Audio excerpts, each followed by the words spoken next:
This is the Keychron Q1 knob version. This is the updated version of the original Keychron Q1 released around August of 2021. The knob version was released at the tail end of 2021, featuring a number of updates including the new PCB, microcontroller, the knob, and a thicker bottom case to reduce the pinging from the original design.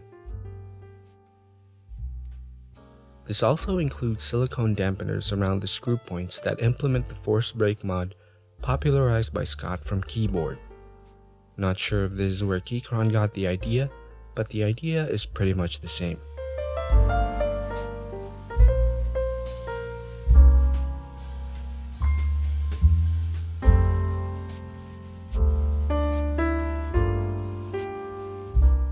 I ordered my space gray barebones version right on the release date and received it 2 days before the original scheduled delivery date. In the box comes the keyboard, a braided USB-C cable with a USB-C to USB-A adapter, spare screws, rubber feet, and gaskets, and all the tools you'll need, including a keycap puller, a switch puller, a mini screwdriver, and an Allen key. I used the keyboard for about 2 weeks before I decided to mod it.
For the switches, I used the 68-gram version of the Boba U4Ts. Here's a bit of advice regarding building keyboards with hot swap sockets. Supporting the back of the hot swap sockets is still the best way of installing switches. There's a lot of reports of hot swap sockets coming off the PCB when they push too hard on the misaligned switches. This way you can also check if the switches have been installed properly or if you've ended up bending your pins.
The keycaps are GMK Apollo clones I got from a Chinese online store.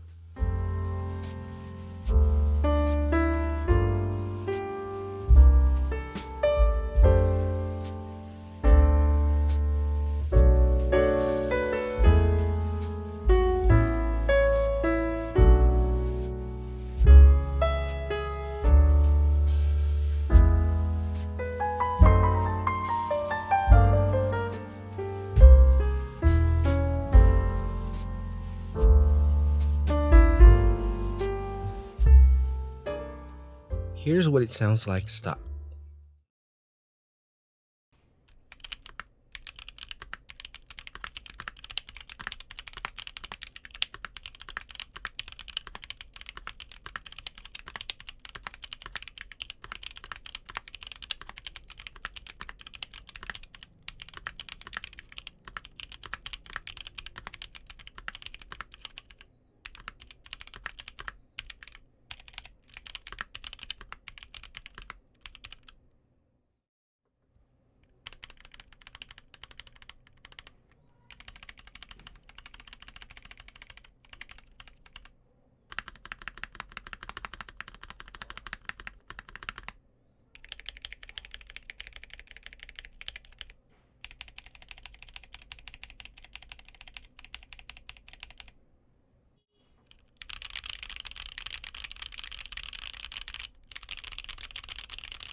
Now for the mods. This is going to be the first time I'm actually modifying a custom mechanical keyboard.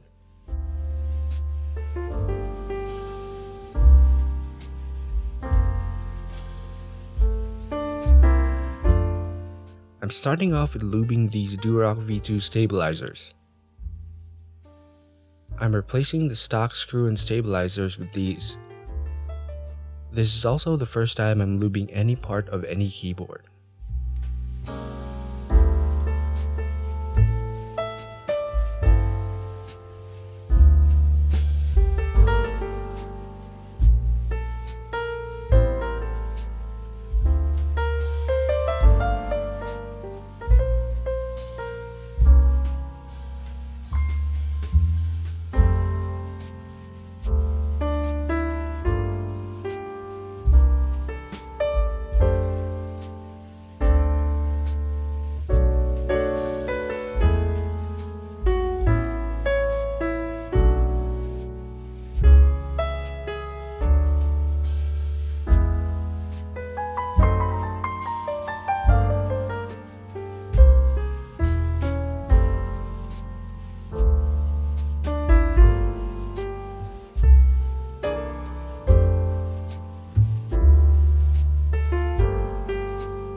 Next, I'm adding pour-on switch pads in between the PCB and switches.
I'm also going to do the Tempest mod by adding 3 layers of masking tape behind the PCB.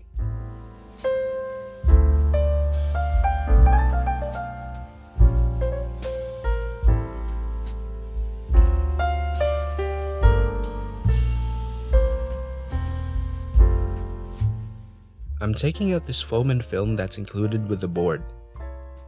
I don't think they do much in terms of acoustics. I'm also trying to add a little bit of polyfill in the bottom case.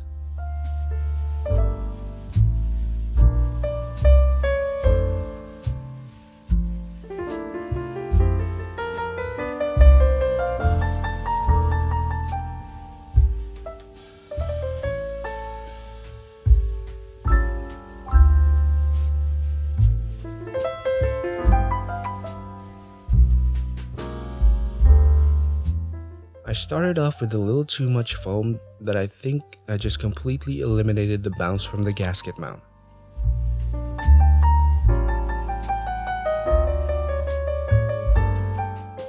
So I'm cutting the amount in half, and that should make the board easier to close and still maintain the bounce.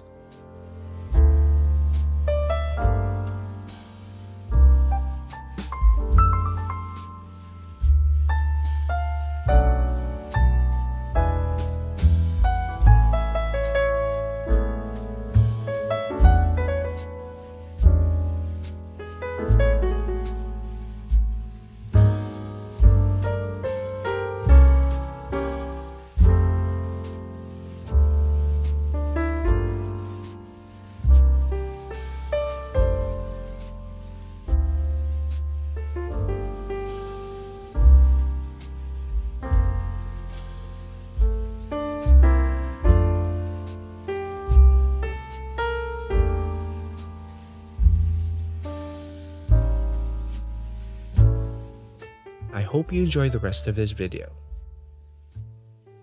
Here is the sound test after all the modifications.